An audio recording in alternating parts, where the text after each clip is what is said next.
ஓம் பிரபன்னபாரிஜாதாய தோத்ரவேத்ரைகபாணயே ஞானமுத்ராய கிருஷ்ணாய கீதாமிருததுஹே நமஹ. யே த்வக்ஷரமநிர்தேஷ்யம் அவ்யக்தம் பர்யுபாசதே சர்வத்ர கமசிந்த்யஞ்ச கூடஸ்தமசலம் த்ருவம் சந்நியம்யேந்திரியக்ராமம் சர்வத்ர சமபுத்தயः தே ப்ராப்னுவந்தி மாமேவ சர்வபூதஹிதே ரதாः. In the beginning of this chapter, Arjuna asks Bhagavan Shri Krishna, among the Akshara Upasakas and the Vishwarupa Upasakas, among those who know the higher truth in spiritual life, who is superior? Bhagavan replied, among the Dvaita Bhaktas, those who consider themselves as different from Bhagavan, the Vishwarupa Upasaka is superior. Then, what is the nature of the Akshara Upasaka? So, Bhagavan sounds very diplomatic. For both are necessary. It depends upon one's level of maturity to understand who is superior. But actually what gives moksha is Akshara Upasana, Avyakta Upasana. We should have in mind the question, Echapyaksharam avyaktam tesham ke yogavittamaha. So, to that Bhagavan first answers saying, among them the Vishwarupa Upasaka is better. But only the one who performs the Nirguna Upasana or the Akshara Upasana, which is in the form of Shravana, Manana and Nididhyasana, attains moksha.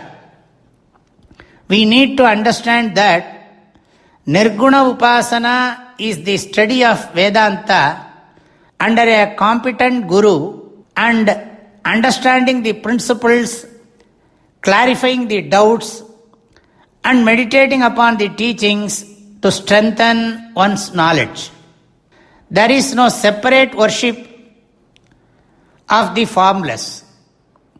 In reality, we are also formless. How can the formless worship the formless? Formless is only one. Just as mauna or silence is only one and not many, so also is the formless only one and cannot be many. The nature of Atma is also arupa, meaning formless. Similarly, the nature of Bhagavan is also arupa. There cannot be two formless. Therefore, Atma and Bhagavan are one. Advaita Siddhanta teaches us in depth that the formless Atma and the formless Bhagavan are one and the same. What does Bhagavan say in the shloka? We should take tu first. Tu means but. Ye, those. Aksharam means naksharam, indestructible. Anirdeshyam, it cannot be explained or described by words. Nirdeshyam means that which can be described by words. Saint Manikavachakar has sung in the Thiruvachakam that one cannot paint a picture of Bhagavan as having a particular color or a particular form. Sri Bharatiyar also sings that Bhagavan has no qualities or attributes. When they say such things, we should understand certain things from these, and that would help us understand Bhagavan. So, when we listen and learn methodically and systematically from the people who are always contemplating upon these thoughts, we understand these things. The aim of the Shastras is to make us understand that which is beyond words in a specific manner of presentation or the usage of the words. The next is avyaktam. It is not visible to the eyes or to the mind. Vyaktam means that which is visible.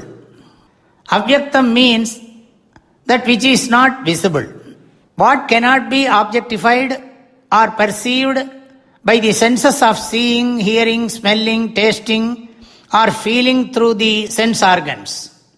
Saint Manikyavachaka Swami says, he is also beyond thoughts. He cannot be perceived by thoughts. But everything works only with this as the base. This cannot be denied. Avyaktam means sarva pramana agocharam. It is not a matter pertaining to any sense organ. By using such a language, the Shastra kindles our thought. By such a thought process, it teaches the truth. If we deeply contemplate upon the meaning of this, with absolute Shraddha and total faith, we will surely understand the truth in it. There is no doubt about that. By praying to Bhagavan and through His grace, we will surely understand the nature of Bhagavan. Along with the prayers, we should also study all these. Either one of them will not do. When both come together, we can understand the truth. Pariyupasate means one who meditates upon this always. That is, one who meditates upon the pure consciousness, which is beyond words and is beyond the perception by our mind, which is spoken of in the Vedas, in the Upanishads. The next is sarvatragam, means all pervading, that which is present everywhere. All this is about the Paramartha Tattva, the pure consciousness, which Arjuna asked for by saying Akshara and Avyakta. By these words, Bhagavan implies that pure consciousness which is beyond the forms. Bhagavan Sri Krishna has begun his reply to Arjuna's question.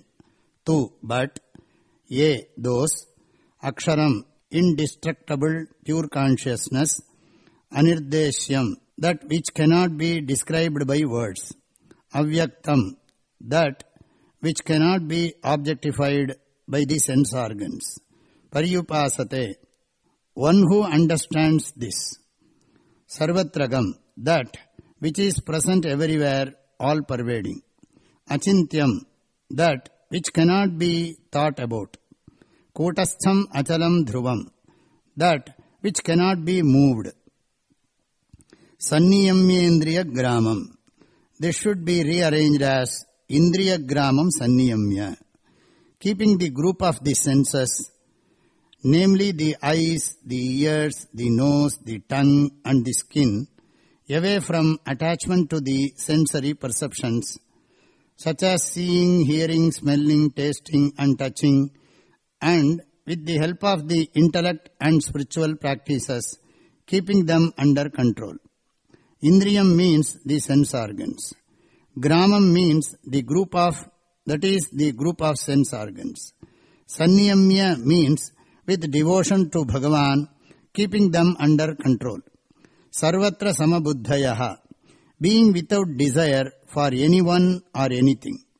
Samabuddhi means not considering anyone as being superior or as being inferior and seeing everyone as they are, or the one who sees the pure consciousness in everyone. So, being the one who sees the pure consciousness in everyone, he lives without any desire or hatred. Sarvatra samabuddhayaha te prapnuvanti mameva sarvabhuta hiterataha. Let us first take up the meaning of sarvabhuta hiterataha. People who are always happy, doing good to the others. The ones who to the best of their abilities think only about doing good to the others. The one who is broad-minded and wishes well for everyone whether he can physically do good to everyone or not. Sarva means for everyone. Bhuta means the jiva in all the bodies. Welfare or well-being. Rataha, being happy.